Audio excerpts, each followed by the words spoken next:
今日我4歲女嘅午餐盒。好啦，咁啦，俾我睇下你4歲女會食嘅咩？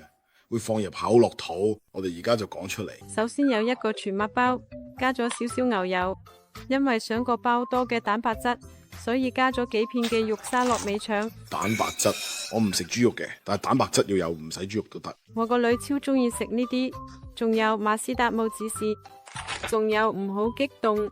我個女食得好好，加咗隻煎蛋。呢個真係好足料嘅麵包，老實講。以前我媽幫我整嘅麵包，特別係咁高咁厚嗰啲，我成日都驚自己食唔晒。佢就係佢嘅主菜啦。至於蔬菜，就有2粒爽口嘅波茄，係我哋花園種嘅。咁見到呢啲片，我而家越嚟越中意嘅。其實我而家都唔敢再攞落去。每次喺呢啲，我都會有啲唔開心，因為會睇翻起自己細個嗰陣時。